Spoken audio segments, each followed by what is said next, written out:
Hello, everyone, and welcome to another episode of Selling Greenville, your favorite real estate podcast here in Greenville, South Carolina. I'm your host, as always, Stan McCune. I'm a realtor right here in the Greenville area. And if you need a Greenville realtor, you can find all of my contact information in the show notes. I'd be happy to talk to you. Send me a text, shoot me an email, give me a call. I'd be happy to talk to you to discuss any of your real estate needs here in Greenville or even outside of Greenville, because I've got a network of realtors outside of this market that I work with as well. So let me know. Contact info in the show notes.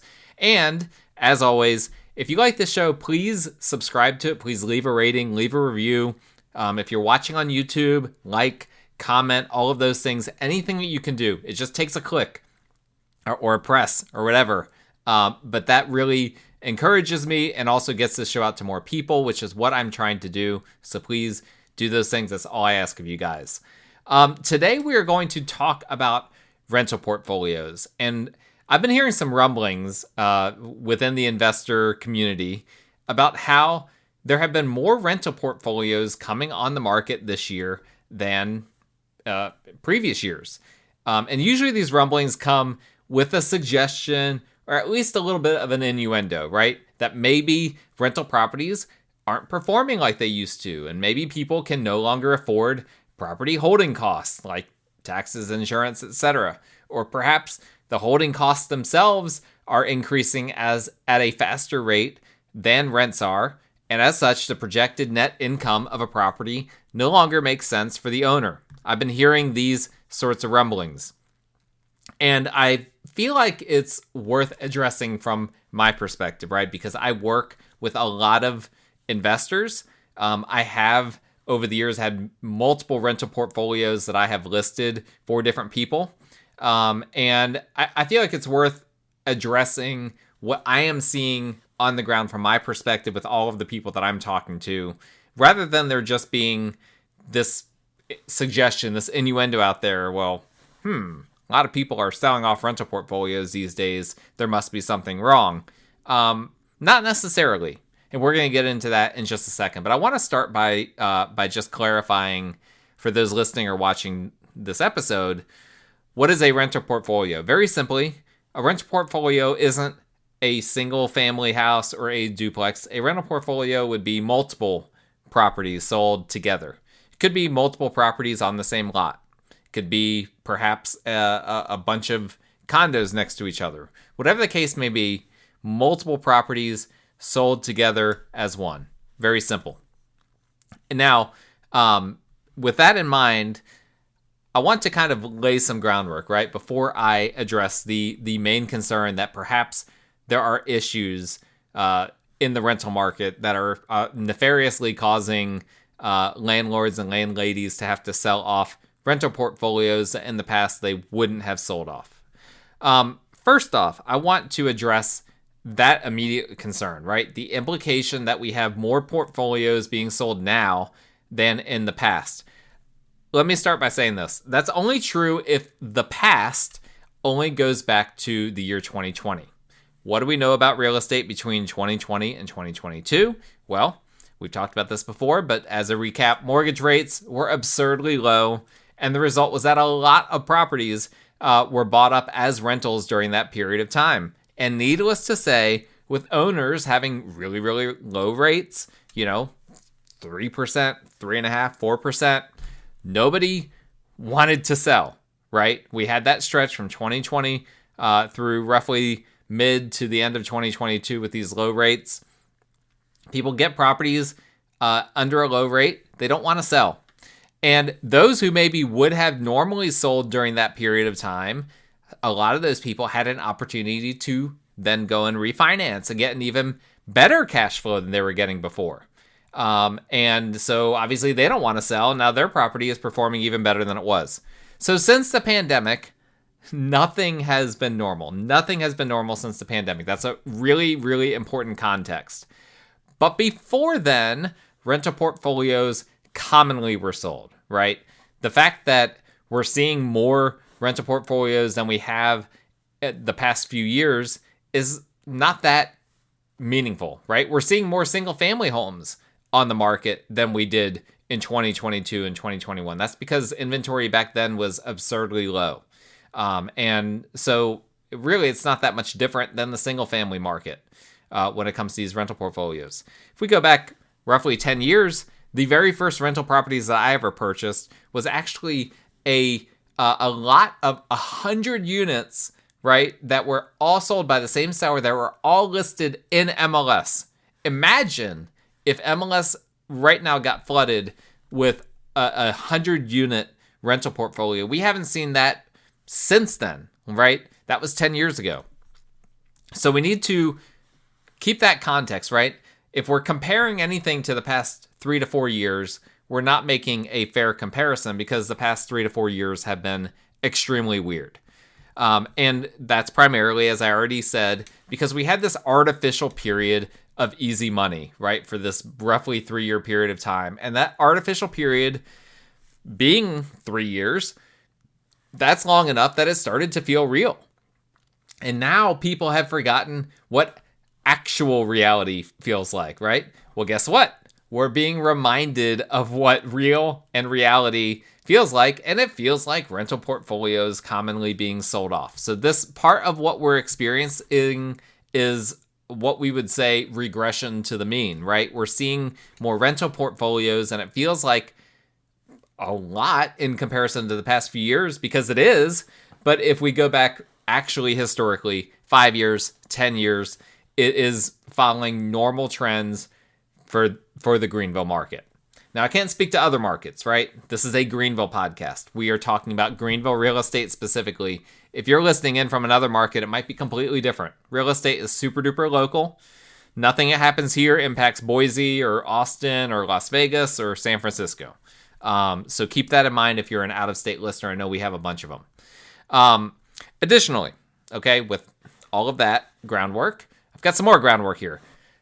We need to remember that a lot of rental portfolios are leveraged with 5-year loans, right? The 30-year and 15-year fixed-rate mortgages that are essentially government subsidized that a home buyer can get, FHA loans, conventional loans. You can't buy rental portfolios with those loans, right?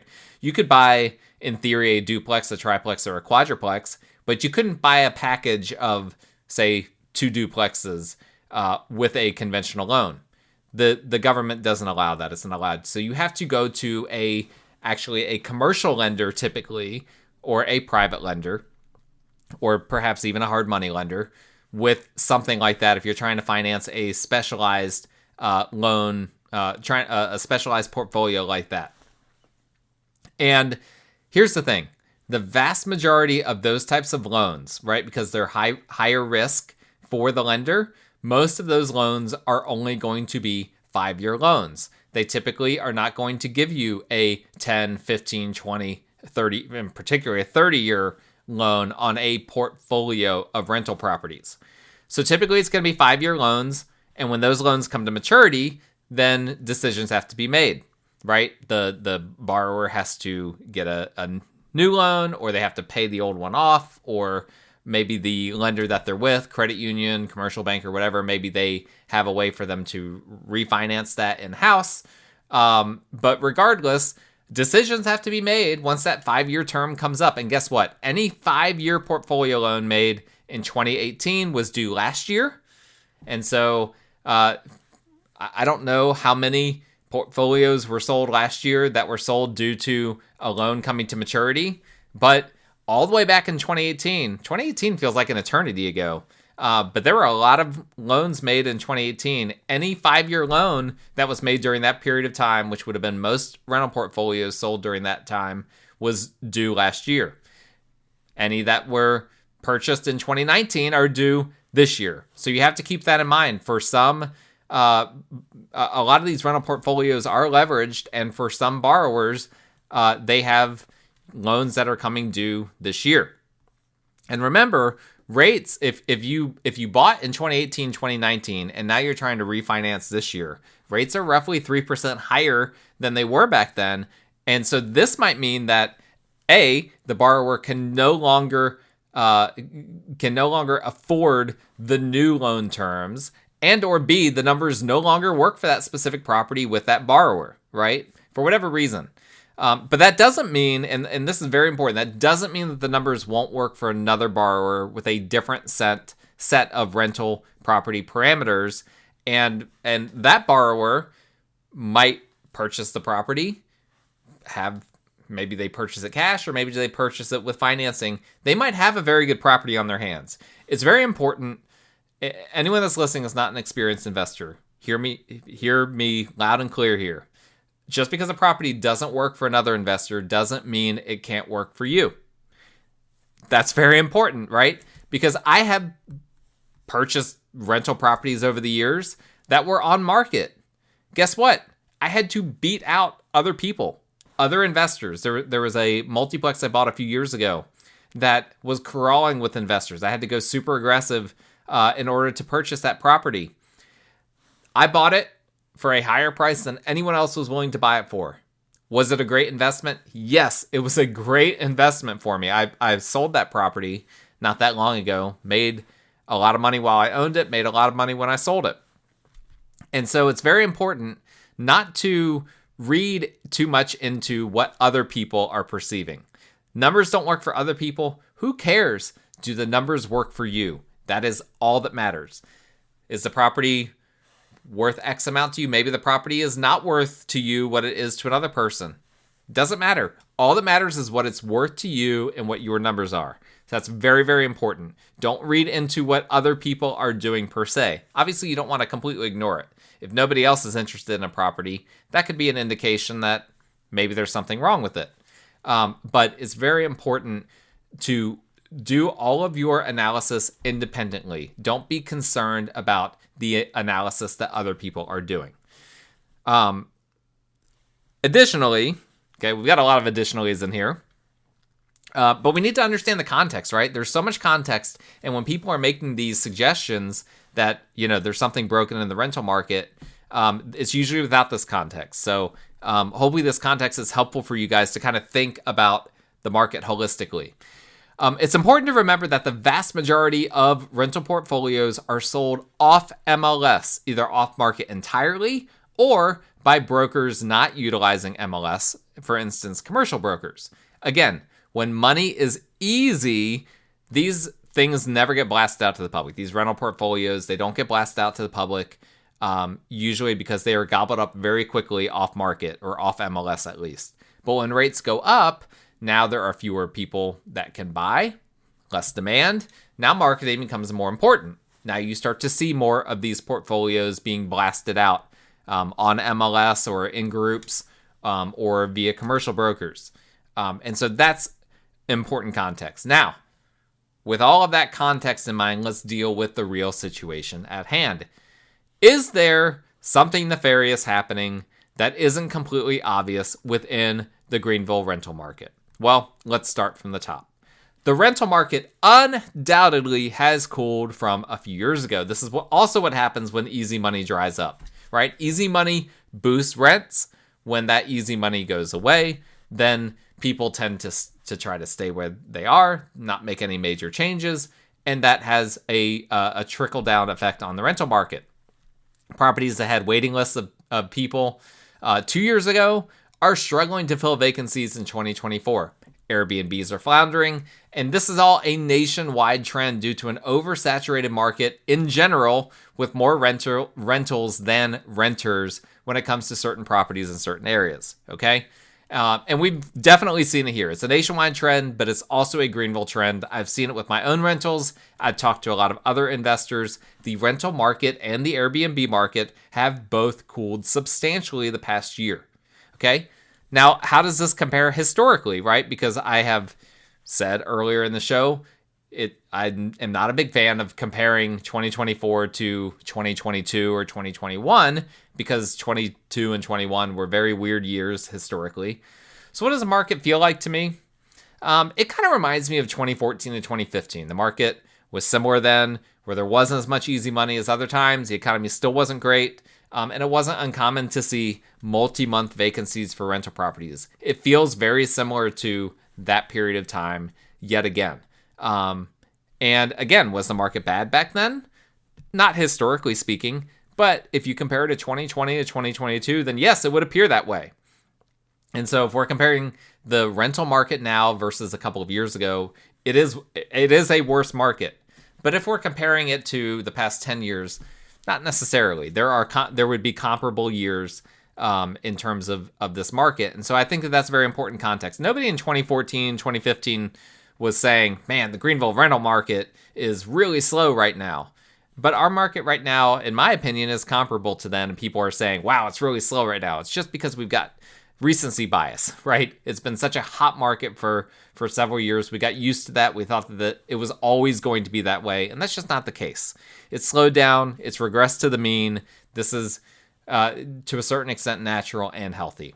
Now, I alluded to holding costs. Let's talk about that for a second. Expenses like property taxes, homeowners insurance, liability insurance, etc. Have those gone up in recent years, and are they pushing landlords out of the market? I would say yes and no, okay, right? They've definitely gone up, but so has rent, right? Expenses have gone up, but also income has. Now, we're talking about the past several years. Now, I don't see too many people, and this is the more important detail, I don't see too many people that are selling their rental portfolios because they aren't cash flowing due to expenses. I just haven't personally run into that.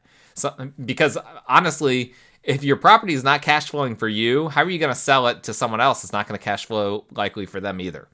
And this is particularly true when it comes to multifamily. I will say there are some exceptions when it comes to single family packages. I've seen some people sell off some packages of 4, 5, 10 single family properties.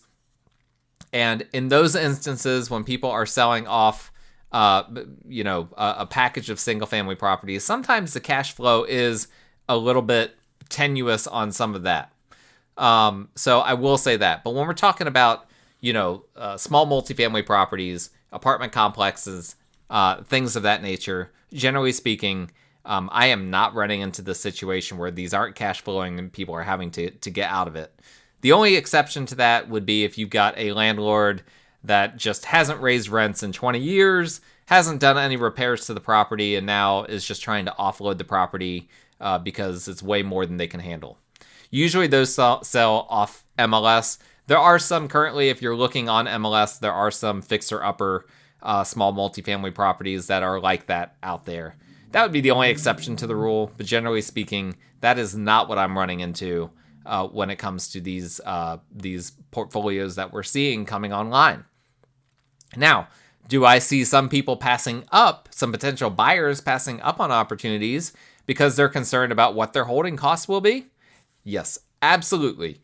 Lots of hesitancy on this front from buyers, people getting squeezed from taxes, getting squeezed from mortgage rates, getting squeezed from homeowners insurance, getting the squeeze from all over the place.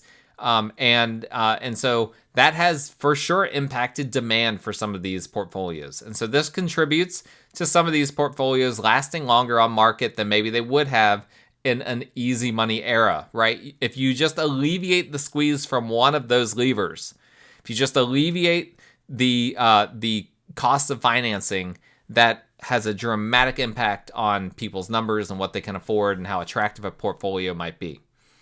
So perhaps there is more active inventory for these portfolios by virtue of there being less demand, not so much because there are more sellers than usual. That, to me, seems more reasonable. We have more active inventory, less because of there's just way more sellers coming into the market, and more because there's just fewer buyers, and so some of these portfolios are starting to stack up and kind of linger on the market. So where then are these sellers coming from? Well, besides the ones I've already mentioned, a lot of them are the older generation just getting out of rentals. They're, people don't realize it's honestly, it can be exhausting being a landlord or a landlady. People that have done it for 20, 30, 40 years, they're ready to get out. They're tired. They're ready to be retired. A lot of the older generation tend to not like property managers. They want to self-manage. Well, that's a lot of work. Eventually, you get to be too old to do that. And we've been seeing a lot of this. And guess what? We're going to be seeing a lot more of this in the future because the boomer generation sits on a massive stockpile of real estate. And as they age out, they will be selling those properties off or passing those properties onto their heirs, the majority of whom are likely to sell those properties off. Because let me tell you, most of the time when rental properties are inherited, the people inheriting those properties, they don't want them, right? They just want the money. They don't want to have to worry about, they don't want to have to step into management. They don't even know the tenant that's in there. They don't know what work the property needs to have done. They just want to sell the property and just get their money. I've also seen a large portion of people just needing to liquidate property and get equity for one reason or another, right? Nothing nefarious, just they've got a property that has a lot of equity in it, and they're like, you know what? I need this equity. I need this money. And these types of occurrences are random and unpredictable, but they happen with more regularity when, you guess it, they happen, sorry, let me rephrase that. They happen with more regularity when, as you can probably guess, money is more expensive than it has been in the past, right? Because people now are in a situation where they've got this equity, but in order to hold on to it, it costs them more money because money isn't coming as easy. Maybe they need to borrow money for a business, or they would like to borrow money for a business, but now that the cost of doing that is much more expensive than it was. And so it's like, okay, well, where can I get more money? If this loan is going to cost me too much, or maybe I don't qualify for this loan, well, I've got these rental properties and I've got equity in them. I might as well sell those off and take advantage of the equity that I have. In some cases, I see people assessing their broader portfolio and picking specific properties they want to sell off for one reason or another. Maybe it's a property where they have more debt than others, right? They might look at, they've got 30 properties and they're like, you know what, if I sold off these 10 doors, then I could be debt free. So why wouldn't I do that? I don't want to have to pay debt servicing anymore. I just want to get rid of all of that. And so I've seen that. Maybe it's a property that really doesn't fit the rest of their portfolio. For instance, maybe you've got, 4 or 5 single family homes, but everything else that you own is in a single apartment complex. I've seen sellers do that where they're like, I just want to sell off these single family homes and just keep all of my real estate in this apartment complex. Very, very common. I've seen this over and over and over again. These are the most common reasons I am seeing and hearing people selling these portfolios off. Again, if there was anything nefarious to it, I would tell you guys. I'm not afraid to complain about, property taxes and homeowners insurance. We've talked about that on the show. The costs of repairs and maintenance. We've talked about all of these things at other times in the show. But I'm just telling you, boots on the ground, I'm not hearing people saying that they're trying to liquidate rental portfolios because of those expenses or because of rents being low. Not hearing that. I think it's important as well to look at what we're not seeing, right? I've told you what I am seeing. What I'm not seeing is defaults. And again, nationwide, we talked about this on the show as well. People are not going in, historically speaking, not defaulting on their loans, on their mortgages. And I haven't seen any examples of people selling off rental portfolios due to running into potential foreclosure issues.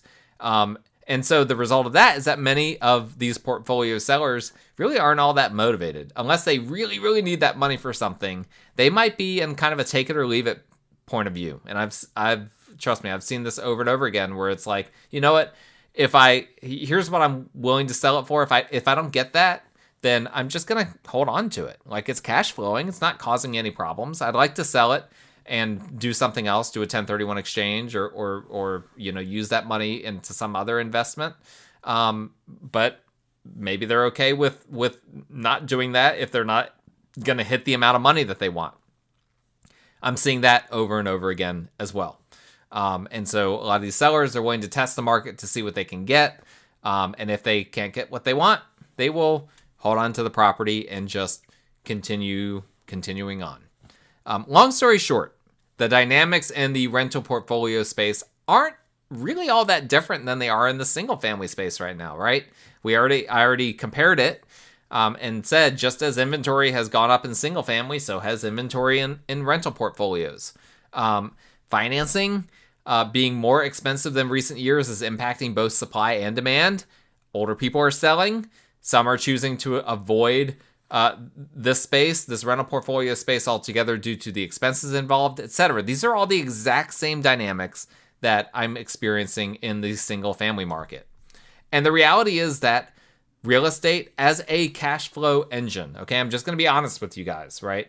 Because I'm not just the type of realtor that's just like, oh yeah, investing in real estate makes you tons of money and it's always a great option and you're just missing out. Listen, the reality is that real estate as a cash flow engine isn't quite the dream that it was a few years ago because the cost of money has gone up. But real estate is still a very good asset for an investment portfolio, in my opinion. This is not investment advice. But from a tax standpoint, which this also isn't tax advice, so talk to your accountant and investment advisor about these things. But it still makes a lot of sense for a lot of people to have in their portfolio, particularly if you're a cash buyer. Because you can avoid all those concerns about the cost of money, the cost of financing. And so I think that's very important. We had, this stretch from 2020 to 2022 where everyone wanted rental properties because it was like, wow, it's so cheap to buy this property. Now that the cheapness has gone away to a certain extent, people are pulling back a bit. But that doesn't mean that real estate isn't a good value anymore. You got to take it case by case and assess things from your actual standpoint for yourself specifically. It's going to be different for different people. Now, maybe you've been thinking about buying a rental portfolio or investment properties, but you're on the fence. You're concerned about all that's happening. I'm going to give you 3 concluding thoughts, and you can take those thoughts and use them however you would like. First off, and this is just common sense, but it bears repeating. Run your numbers and have realistic expectations, okay? When you're assessing a rental portfolio or investment properties in general. And I think that this is what a lot of people don't realize when they're purchasing investment properties. You really shouldn't expect to make any money the first year that you're holding a rental property. You need to be prepared to maybe even lose a little bit of money, but you need to be prepared at least to break even. If you make money your first year holding a rental property, that's great. That's a bonus, okay? That shouldn't be the expectation. Now, when some hear that, they will swing to the other side of the fence and run ultra conservative numbers and then say, well, I'm only going to buy a rental property that makes me this much cash, per month right away and fits these specific criteria and, right from day one is a great property. Usually what I find from these people is they never buy anything, okay? And so that's where you need to have realistic expectations. Part of the realistic expectations is knowing that the properties might not cash flow, it might not be as great as Bigger Pockets says that they are. But some of it is as well recognizing that, hey, it might still be a good investment even if it doesn't cash flow, doesn't hit the 1% rule, doesn't do all these things. It depends, again, on everyone's situation. And again, there's nothing, if you look at all of this and you decide, you know what, I'm never going to find a property that fits what I'm looking for as an investor, there's nothing wrong with that. Real estate investing isn't for anyone. It's not for everyone. It's only for certain people. Not everyone is a real estate investor. And so that's really important. Sit down, have a serious conversation with yourself, with your spouse, with your partners, whatever, about whether you truly have the risk tolerance to be a real estate investor. You might not. Because I run into a lot of new investors that they want to completely eliminate risk out of the equation. They love the idea of real estate because it's much less risky than, for instance, Bitcoin or the stock market or whatever the case. You have full control over that property. And so it has a lot less risk, but you can never eliminate all the risk. And the people that come to me and, immediately are telling me about essentially how they want to eliminate risk. And they might not say it that way, but what they're describing to me, how they want a property that is already making all sorts of money and that hits this rule and that, doesn't need any work and that has never had this problem or that problem, that might not be a realistic approach. Okay. You might need to reconsider whether real estate investing is really for you. So run your numbers, but also have realistic expectations for both for what the market has out there and also for you as an investor. Be introspective and willing to recognize if you are not a good candidate for real estate investing, which not everyone is. Point number 2, which just brings me to, is that scared money don't make money. One of my favorite phrases, and particularly in real estate, I see scared money all the time, right? People who make decisions from a scarcity mindset. What if I make a mistake? What if the market turns on me, etc., versus confident investors who are willing to take a swing on a property because they know that the worst case scenario really isn't all that bad, right? Residential real estate holds value and has utility. So it's not like investing a bunch of money in a startup or in, speculative crypto or penny stocks or whatever, where you may lose all your money if things turn out very poorly. That's not investment advice, by the way. Again, talk to your investment advisor. But real estate is different, right? In the worst case scenario, you have something that has actual value for someone. It might not be as good of an investment as you hoped it was, but it's not the same as investing in these other things that are speculative and or that you have little or no control over. Now, with regard to experienced versus inexperienced investors, arguably, in my opinion, the biggest difference between an experienced and an inexperienced one is the confidence element. Inexperienced investors want to know every little detail about a property. When was the flooring installed? How old are the kitchen cabinets? When was the last termite treatment? An experienced investor, on the other hand, walks into a promising property and immediately smells money. They see opportunity before they see problems, right? Now, he or she might have some of the same questions as the inexperienced investor. Absolutely. An experienced investor doesn't have fewer questions. Typically, they have more questions, but they won't get hung up on the questions because they see that the opportunity is larger than the potential concerns. And that's where scared money don't make money. The investors that are willing to take risks and that are willing to not be scared, they are the ones over and over again that come out on top. The ones that want to eliminate risk and that are playing the game scared, it's really hard. It's really hard to play this game scared because you're going up against a lot of people that aren't scared. And guess what? Look at, if you've ever watched sports, if you're a sports person, you know that there are these irrational confidence guys, right? The guys like Kadarius Toney, for instance, on the Chiefs. Remember that guy? He was nearly the MVP of the Super Bowl just a couple of years ago. And he's terrible. He's trash. I'm just gonna say that. Not a good football player. He didn't even play in the Super Bowl this past year because he's so bad. But he was an irrational confidence guy. He was blowing up the Super Bowl against the Eagles just a couple of years ago. And in the NBA is full of these types of irrational confidence people. Where am I going with all this? Sometimes you need to have a little bit of irrational confidence and just believe in yourself, even if you've never done this before. Believe that you have what it takes in order to take the plunge. Because if you don't, then you're just never going to take the plunge. All right. Concluding point number 3. The best day to buy your first investment property was yesterday. Okay? I've said this before. The best day to buy a house was yesterday. Well, the best day to buy your first investment property was also yesterday. And I use this phrase over and over again because it's so true. And I'm not just saying it because I'm a realtor, right? I'm sure some of you are rolling your eyes. I get it. I'm a realtor. I want so many people to buy houses, right? And I want them all to use me. But aside from that, talk to anyone who had the opportunity to buy a few years ago and didn't, and all you hear is regret. Over and over again. I'm telling you, I work in this space. I hear regret all the time. Very, very rarely do I hear regret from someone that bought a property. It almost always, I would say 90 to 95% of the time, the regret is from the people that didn't buy.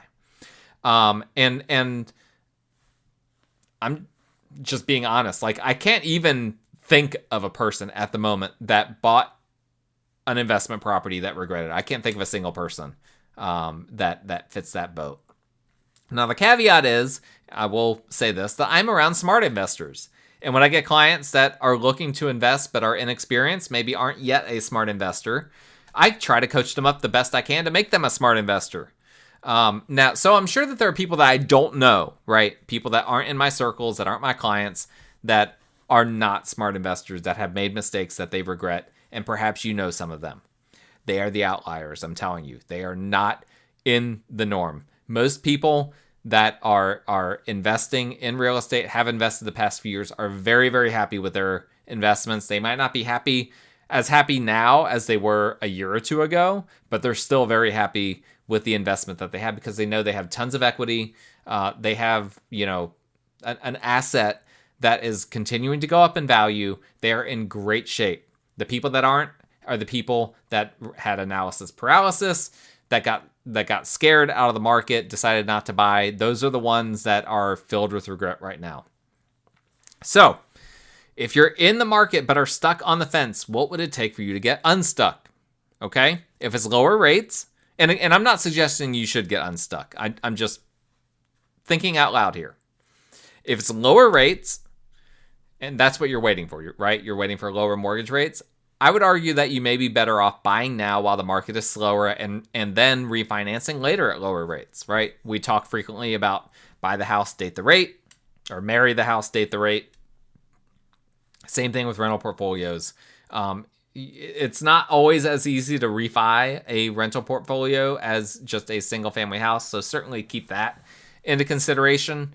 But generally speaking, people that are in the market for a rental portfolio, waiting for rates to go down isn't going to benefit you because we've had this conversation. Same thing in single family. Rates go down, demand goes up, and then prices start to skyrocket.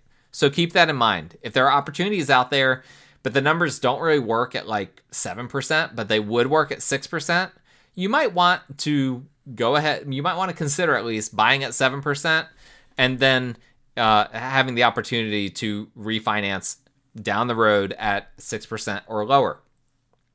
And again, this is some of what we're talking about is understanding that your first year that you own a property, you need to have tempered expectations. And so part of that can be, this first year, maybe the first couple of years, rates might be higher than I want them to be, but hopefully I'll be able to refinance lower.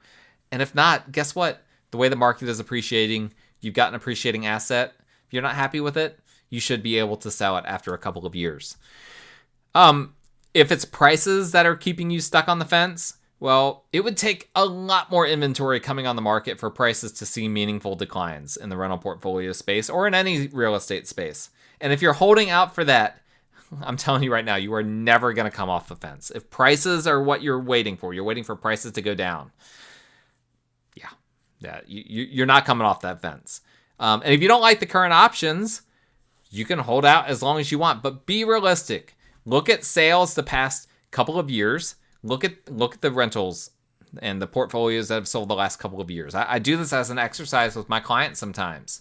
It's like, okay, let's actually see if the past year or two, if there's property that has sold that you would actually have bought, and what does that look like? And if you do that exercise and determine that you would not have bought any of those properties except maybe one or two, so you look back the past couple of years and you're like, okay, yeah, there's a property I would have bought, and here's another one that maybe I would have considered. I would have considered this rental portfolio. If in a couple of years you only see one or two that you would have bought, then guess what? You're never going to find what you're looking for. That's not enough. Enjoy the fence that you're on. Right? You're going to be on the fence for a long time. Dress that fence up. Paint it. Nice fresh coat of paint. Decorate it. Put like garland on it or something. Because you're going to want to look good while you hang on to that fence for the foreseeable future. You need to have a lot more than just a couple of properties that would have been potential for you. Some of you, if you did that exercise, you would look back and not find any properties that you would have been interested in. And then okay, again, real estate investing isn't for everyone. So do that exercise, and then you can determine if you would potentially find something now. What I like to see is if you go back a year or two and you see 6 to 8 properties that you think would have fit your buying criteria, that's a good sign, okay? Now we're talking. So let's look back at these properties and assess how likely it is that we will see properties similar to them coming online in the next year. That's the way to handle that. I want to see if I'm unsure if someone will be able to find what they're looking for. I want to see that there are 6 to 8 properties that would have fit their criteria the past couple of years. That's usually a good indication that we will find something in the future. Long story short, there's a lot happening, a lot going on with rental portfolios, but I don't think that we're at the spot yet where we need to be thinking about, okay, this is something nefarious or something going on. Renting, having rental portfolios in Greenville or in South Carolina no longer makes sense. I'm not getting that sense from the people that are selling or looking to sell right now. There's a whole lot of other things going on, and hopefully this podcast helped to clear some of that up. But right now, the important thing is if you're looking for a rental portfolio, you have more options than you've had the past 3 years. So take advantage of those options while they exist. And I'd be happy to help you with that. If you need a realtor who specializes in this kind of thing, I am one of those. So please reach out to me. My contact information is in the show notes. If you need to have a realtor for this type of real estate, or if you just need someone to help you find a home in general in this area, I'm your guy. So look in the show notes for my contact info. And please as well, if you like the show, subscribe, rate, review, all of those good things. And we will talk again next time.